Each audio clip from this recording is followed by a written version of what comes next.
सड़क अवरुद्ध के खिलाफ राजवाड़ा क्षेत्र के दुकानदारों ने अभियान चलाया है। तीसरी लहर रोकना है तो जागरूकता जरूरी है।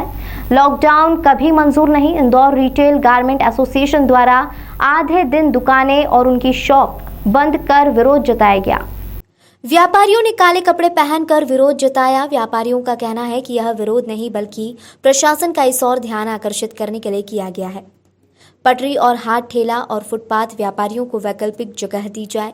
स्मार्ट सिटी के तहत राजवाड़ा को आदर्श व्यवसायिक क्षेत्र बनाने की मांग रखी गई है। 20 दिनों से नगर निगम द्वारा मुनादी की जा रही थी। कई बार ज्ञापन के माध्यम से अवगत कराने के बाद भी यहाँ पर उचित कार्रवाई नहीं हुई। वहीं व्यापारियों का कहना है कि जिस तरह सराफा और 56 दुकान को आदर्श व्यवसायिक क्षेत्र बनाया गया है, उसी तरह राजवाड़े को भी सौंदर्यीकरण किया जाए ताकि यहाँ का यातायात दबाव कम हो और प्रभावित भी न हो। न हमारा कोई विरोध है, न हम किसी आंदोलन के भागीदार हैं।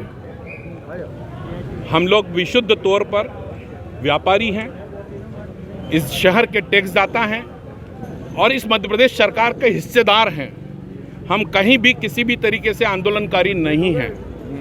आधे दिन का जो बंद है मेरा, वो मेरी सरकार का, मेरे प्रशासन का, मेरे इस शहर के संचालकों की तरफ ध्यान आकर्षण का हिस्सा है।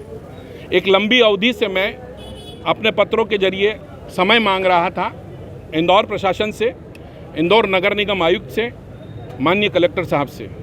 मुझे समय नहीं दिया गया। 20 दिनों से मैं लगातार मांग रहा हूँ। मैं नहीं, मेरी सातों संगठन सामूहिक तौर पर, जिसकी जिम्मेदारी समन्वय की मुझे है, हम सातों संगठन मिलकर एक सामूहिक चर्चा करना चाहते थे। जिस सातों संगठन के अनुरोध पर समझ में नहीं आया, उस कारण नहीं समझ में आने के लिए हम चाहते हैं कि वो हमसे बता दें कि ये इंदौर गारमेंट्स वाले या इंदौर के सातों संगठन जो मांग कर रहे हैं ये गलत है। हम किसी के पेट पे लात नहीं मारते। हमारा आज भी कहना है, वो भी हमारे अपने हैं, उनका पेट पले, ये हमारा भी उद्देश्य है। लेकिन एक व्यवस्थित तरीके से उनको हकस जोन देने की बात करना चाहिए। इस शहर से मेरे साथ ये लोग खड़े हैं, 135 दुकानें जिनकी हटी हैं वो साथ में हैं। इस पूरे बाज़ार में 135 दुकानें स्मार्ट सिटी ने हटाई थी। स्मार्ट सिटी प्रोजेक्ट में सब हुए हैं, जागरूक हुए हैं, अपनी दुकानों को सोशल डिस्टेंसिंग से चलाते हैं, ग्राहक को मास्क के साथ प्रवेश दिलाते हैं। ऐसी सारी व्यवस्थाएं हमने कोशिश करके शुरू की है, लेकिन अवरोधक स्थिति को कोई भी बर्दाश्त नहीं करेगा। इंदौर प्रशासन से सिर्फ और सिर्फ एक मांग है कि इंदौर के राजवाड़ों को आदर्श व्यावसायिक क्षेत्र बनाना है। इसके अलावा कोई मांग नहीं है, कोई विरोध नहीं है। हम सब शासन के हिस्सेदार हैं। माननीय मुख्यमंत्री जी जो इस शहर को अपना शहर, सपनों का शहर मानते हैं, उन तक मेरी आपके माध्यम से आवाज़ पहुँचे, मेरा आग्रह पहुँचे कि इस राजवाड़ों को एक आदर्श व्यावसायिक क्षेत्र बन करेंगे। लेकिन अगर हम गलत नहीं है तो शासन को खुले रूप से साथ देना चाहिए। इंदौर के 450 प्रबुद्ध नागरिकों को हमने पत्र लिखा और उनका जवाब हमारे पास बहुत सकारात्मक आया कि इंदौर का राजवाड़ा एक पहचान है, इसकी पहचान कायम रखते हुए ये शहर बिना यातायात दबाव का होना चाहिए।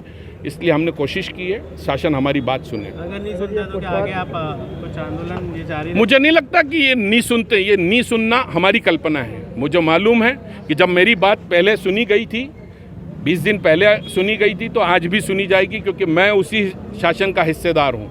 मैं शासन से अलग नहीं हूँ, मैं शासन का विरोधी नहीं हूँ। शासन न मुझे विरोधी मानेगा, न मैं शासन का विरोधी हूँ। इतने लंबे समय बाद आपका जो कहना नहीं माना आप लोगों का, तो फिर आगे भी? गौरतलब है कि राजवाड़ा क्षेत्र के व्यापारियों की करीब 135 दुकानें हटाई गई थी, लेकिन उस पर फुटपाथ व्यापारियों ने अपना कब्जा जमा लिया था और व्यापार कर रहे थे, जिसके विरोध स्वरूप व्यापारियों ने आधे दिन का व्यापार व्यवसाय बंद कर काले कपड़े, हाथ में काली पट्टी बांधकर मानव श्रृंखला बनाई।